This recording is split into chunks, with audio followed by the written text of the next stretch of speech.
ప్రధానంగా ఇవాళ కేంద్ర ప్రభుత్వం ఒకటే దీనికి బాధ్యత కాకుండా కేంద్ర ప్రభుత్వంలో ఎన్నికల నుంచి కూడా తెలుగుదేశం రాష్ట్రంలో అధికారంలో ఉన్నటువంటి తెలుగుదేశం అలాగే బీజేపీ రెండు పార్టీలు కలిపి పోటీ చేయడం జరిగింది.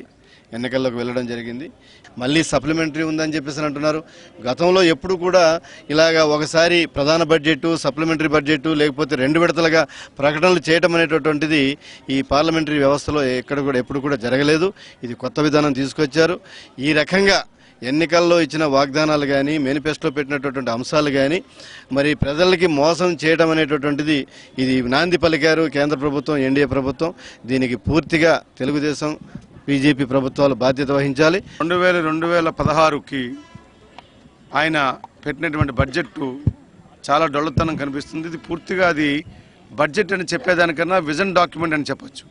ఎక్కడ కొత్త రైల్వేలు లేవు, లేదా ఇతర అంశాలు కూడా ఎక్కడ కూడా పాతవన్నీ కూడా కంప్లీట్ చేస్తామన్నది కూడా ఎక్కడా లేకుండా, అన్నిటికన్నా ముఖ్యమైనది రాష్ట్ర విభజనలో బిల్లు రూపంలో తెచ్చినటువంటి ప్రత్యేక రైల్వే జోను దాన్ని పూర్తిగా విస్మరించారు. ఇది పూర్తిగా ఈ రాష్ట్రం మీద నిర్లక్ష్య వైఖరి ఇవాళ వ్యవహరిస్తున్నారు. ప్రత్యేక పరిస్థితుల్లో రాష్ట్ర విభజన జరిగితే వాళ్ళు ఇచ్చి తీరాలి. దాని గురించి ఎక్కడ కూడా రైల్వే శాఖలో మాట్లాడలేదు. ఎట్లా ఉందంటే మేడిపండు చూడు మేలుమేనుండు, పొట్ట విప్పు చూడు పురుగులు ఉన్నట్టుగా మోడీ గారు చూపించిందంతా కూడా స్వచ్ఛ భారతి లేదా స్కిల్ భారతి ఈ రకంగా ఆయన మేలుం బంగారంలా మాట్లాడుతున్నాడు. కానీ వాస్తవానికి పోతే ఎక్కడ కూడా ఏ రకమైనటువంటి అభివృద్ధి, సంక్షేమం, నిధులు కేటాయింపులు, కొత్త రైళ్లు ఏమీ లేకుండా ముఖ్యంగా విశాఖపట్నం అనాదిగా నిర్లక్ష్యానికి గురవుతుంది. కనీసం రాష్ట్ర విభజనలో అధికారికంగా బిల్లులో క్రోడీకరించిన దాన్ని కూడా వీళ్ళు అమలు చేయనందుకు ముందు రావట్లేదంటే తెలుగు వారి మీద ఎంత నిర్లక్ష్యంతో ఉన్నారు ఇది నిదర్శనం. అందుగురించే మా పీసీసీ ఆదేశాలు జారీ చేసింది.